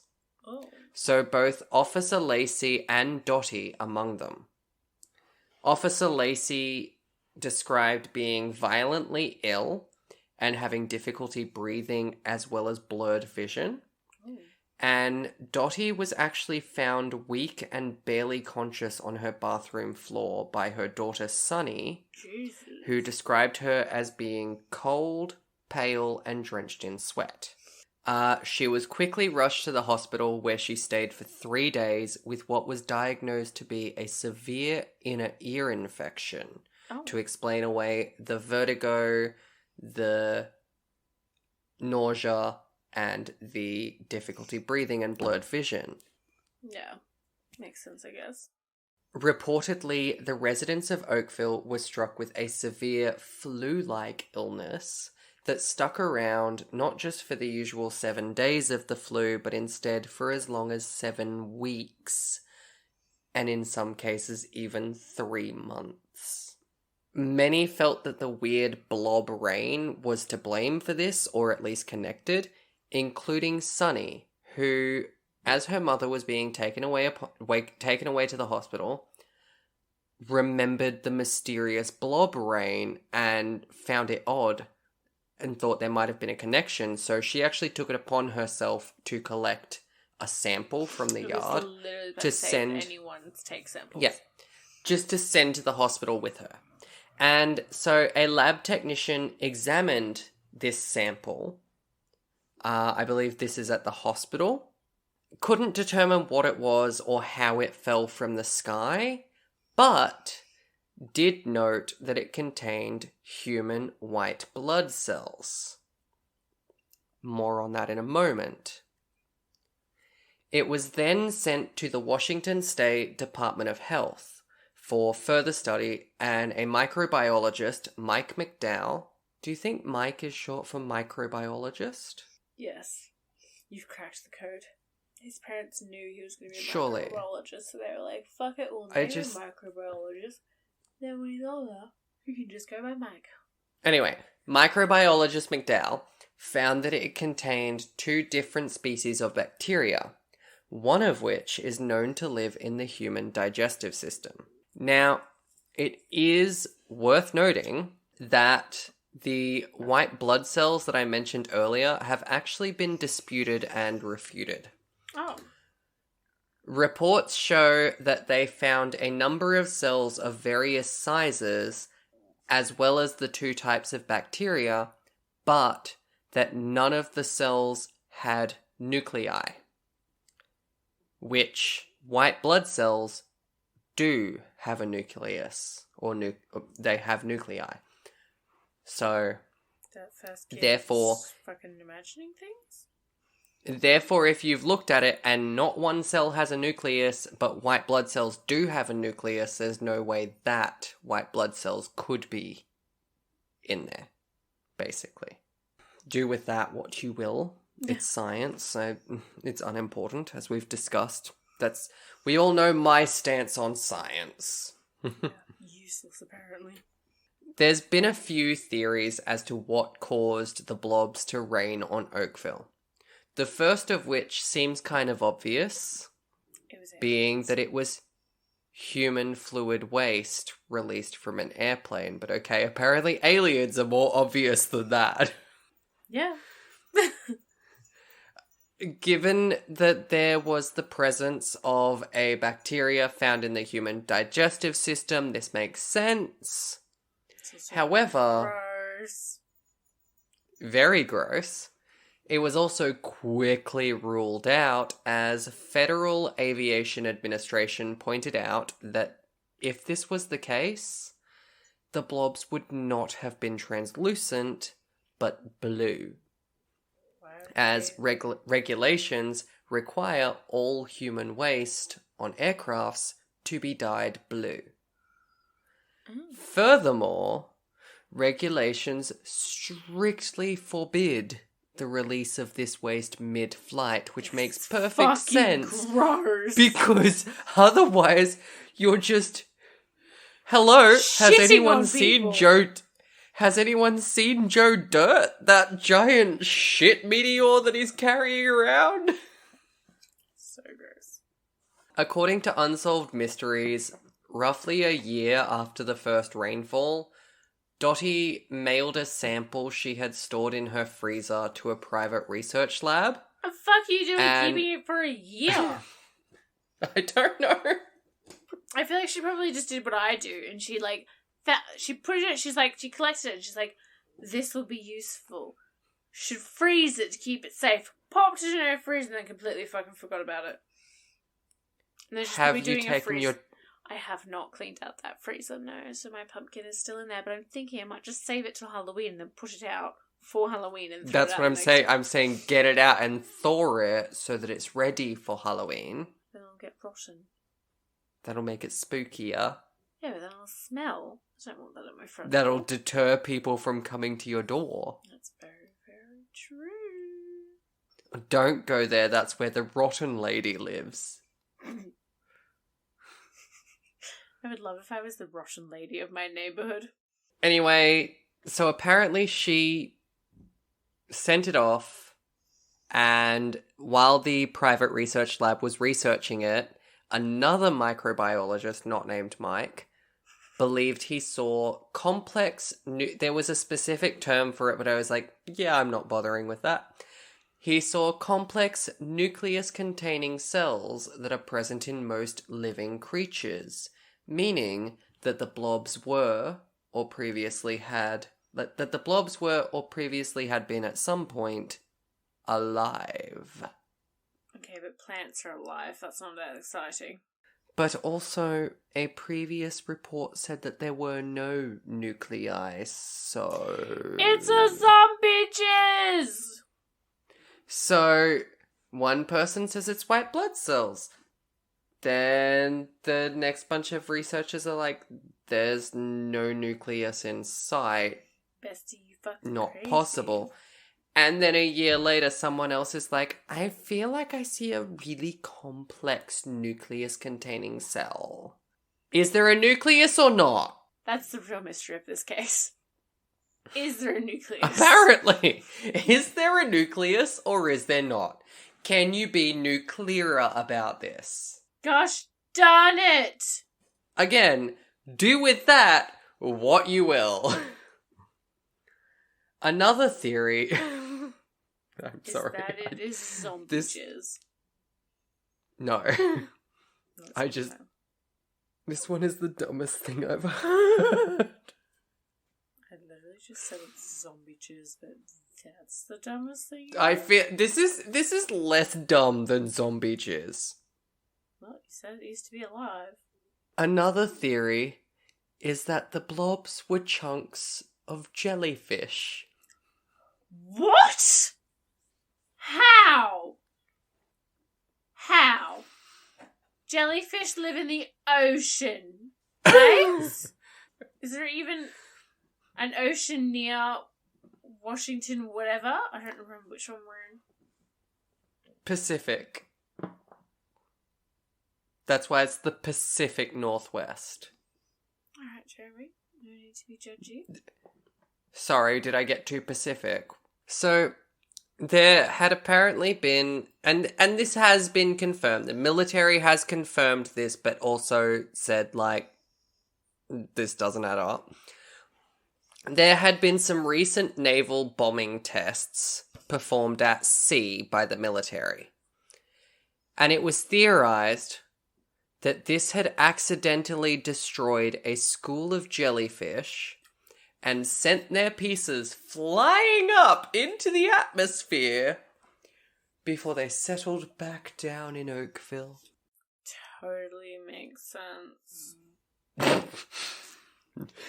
When I read this theory, I laughed. When I watched the Unsolved Mysteries episode, I laughed. Also, just... Yeah, the distance these chunks would have had to travel, because Oakville is like 50 miles from the shore, which I don't have a conversion, I won't lie, but 50 miles is a lot of kilometers. Mm-hmm. It's a decent trek. The distance these chunks would have had to travel, and the fact that they fell 6 times over the span of 3 weeks, Totally plausible. does not add up. And, as a resident pointed out in the Unsolved Mysteries episode, if they had been up there for all that time, these blobs would have stunk to high heavens of fucking rot. Because I have smelled a rotting jellyfish before. So it is not gross. pleasant. It does not take long for them to be washed up, for them to stink. There was a complete absence of odor. It was literally just translucent jelly, Jizz. basically. The sky came. Maybe it was God coming. Zeus took over for a month and just rained his praise on Oakville specifically. There is also the theory that the blobs never actually rained in the first place, that they just kind of like emerged from the earth. But that would require basically an entire town's worth of witness statements. Literally. Of having seen the blobs fall. So that was also really quickly ruled out as a theory. However, all of the original uncollected blobs have disappeared, and there's also no remaining samples of the Oakville blobs, including at the Washington Department of Health, That's sketchy. who as fuck. did research it. In fact, From what I can see in reports, they also actually apparently no longer have any records of having ever received any. It's fucking going to Area 51.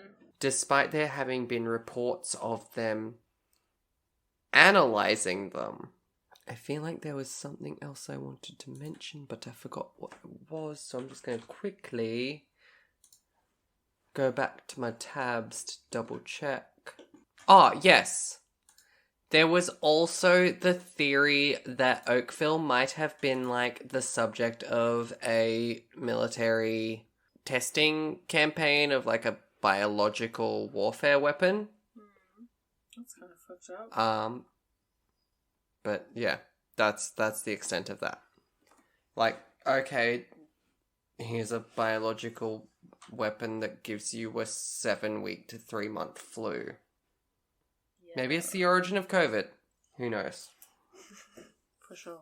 It's it. So that's the end of the Oakville blob rain, which is my case for the week. But I did mention to you that before we started recording that I had something else on top of my case. When I was talking about, and they were like, oh, what? And one of my friends was like, what is it? And I was like, oh, so, but I described it and was like, so this was the situation. It's really weird. And he's turned around and gone, oh, that reminds me of back when I was living in Gundy when it rained fish. Wait, what? And I was like, homie, what? So that got me to thinking, what other weird things have rained from the sky? And I came prepared. I have ready to go an article, or a listicle, sorry, 10 things that have rained from the sky. So, firstly, we have raw meat. Ew, what? So, in 1876, there was the event now known as the Kentucky Meat Shower, which I did actually know about. I have seen this, and I've seen this in one of my many unexplained mysteries lists. I just never added it to mine because it was so small. Like, what am I supposed to do with that? Basically, it's happened in a few places. In 2012, in Virginia, a few pieces of poultry fell from the sky, landing on the head of a teen in the middle of a horseback riding lesson. Someone just threw chicken at you, dude. Calm down. But in 1876, the Kentucky Meat Shower happened, which I'm just going to open a new tab about that really quickly. My understanding... Yeah, so large hunks of flesh just fell from the sky in Olympia Springs of Bath County, Kentucky. At the time, it was theorized, well, I guess it's still generally the theory, it was just theorized to be vultures dropping meat that they couldn't eat, or birds of prey being like, nope, we've got too much. Either way, chunks of meat fell from the sky. The great... enough for it to be called the Great Kentucky Meat Shower. Fish, as we just mentioned... but this is because they are typically scooped up by water spouts and dropped in bunches. And if you don't know what a water spout is, that is basically a twister over water. So if a twister starts over water, it picks up all of the water with it. And then when it moves onto land, then it becomes a water spout because it's still got all of the water with it. And if it's done that, there's fish in there potentially. So then they may end up raining. From what I gathered from the friend that lived in Gundy at the time, they said that it was because it was towards the end of the severe drought. And it was like right before all of the actual rain came, so that there must have been like some major evaporation that also brought fish up or something. I don't know. They're not a scientist. But it's happened in Australia quite a few times, apparently. That's what you get down under. In 2001, a weird red blood rain fell over the Indian state of Kerala. Apparently this stumped scientists. They speculated it was dust or fungal spores to blame for the colourful downpour. However, others have speculated that the red rain had extraterrestrial origins. There's been no explanation. I told you it was aliens. Frogs have rained from the sky. Apparently they are also easy targets for updrafts, so they could get carried away in like a twister or something, moved a decent amount of way, and then dropped from the sky. In 2009, tadpoles rained on a town in central Japan. The fuck? It's a tad strange. Mm. In 2012, a leopard shark fell from the 12th tee of a Southern California golf course. The fuck? It was found and transported back to the ocean where it was successfully released, but the shark had puncture wounds, so it was concluded it had been scooped up by a bird and carried over land before it was... How small are leopard sharks? They're just like... They're not big. Okay, so like it wouldn't be like a massive bird that would have picked it up. No. I feel like a leopard shark is just like a big fish. So maybe like an eagle? Okay. Surely. Worms. Water spouts were thought to be the cause of around 120 worms falling in tangled bunches onto a group of students during gym class in 2011. I don't think that was a water spout. I think that was probably a prank. Just a theory. Golf balls. Raining from the sky. Dozens and dozens and dozens of golf balls reportedly fell on the town of Punta Gorda on the Gulf Coast of where else but Florida in 1969. Nice. Water spouts and an abundance of golf courses were thought to have been behind the strange and dangerous occurrence. It does make sense. It's Florida. There's like weather and golf. Yeah. Oh. Money. In 2007, a German woman was able to collect a substantial amount of money that fell from the sky as she was driving. She later turned it in to police. Now, when I read this, I was like, this sounds familiar. I'm certain that money has fallen from the sky and been turned in before. Which reminded me, we literally have an episode called Sky Daddy Bequeathed Me This. Yes. And it was named that because, and this is directly from my notes for that episode, in 1972, an Indiana farmer had $500,000 in cash literally rain on his farm from the skies above because a parachuter fleeing the plane they skyjacked had dropped their profits, and like an idiot, he returned the money to the authorities. I also just feel like I would know if rain fell on me, I'd keep that shit a secret, and I would keep it. Yeah, fair. And finally, I thought I would end it on the most Australian note that I can. In 2015, in Wagga Wagga, Australia, it rained spiders. Ew. Baby spiders appear to be raining down from the sky in Australia. This is directly from timemagazine.com. Millions of baby spiders have been pouring down in the southern tablelands region of Australia, blanketing the area in webs. That's gross. There's another reason not to visit New South Wales, because that's where Wagga Wagga is. But anyway, that's my case for the week. That's the Oakville blob rain, as well as the weirdest things to rain from the sky. Alright, listen up, besties. If you want to write a love letter to me, you can email it to rfimhpodcast@gmail.com. Just make the subject line for Kirsten. And then there you go. can also write me a love letter if you want. Like, I have the same email address. Don't do it. Or you could message it to our Instagram if you don't feel like writing an email, because who the fuck writes emails these days? And that's the better option, because I run the Instagram, so I can just, like, delete the ones for Kirsten. Into it, Jeremy. And that's at RFIMH. Or you could just fucking appease Jeremy personally and message him on Instagram at Jeremy Gage. Or you could just message me personally, and then Jeremy would be able to delete them from me at Sir Kirsty Lee. And then I'll screenshot them and I'll send them to Jeremy and I'll rub it in his face. I'll delete them and pretend that I never saw it.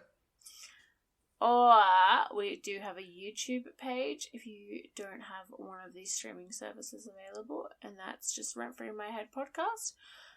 We also have a Facebook, which is the same thing. Jeremy's very consistent. All in all, we would like to thank you for letting us set up some space rent-free in your heads, because we are both poor as fuck and cannot afford any more rent. So no. Thanks, gang. We appreciate really it. No. That's it, isn't it? My brain just fizzled. Yeah. Well, join us next week, because next week will be our Halloween episode, isn't it? Halloween episode. So, yippee-ki-yay, motherfuckers. Yoo-yoo! Alright.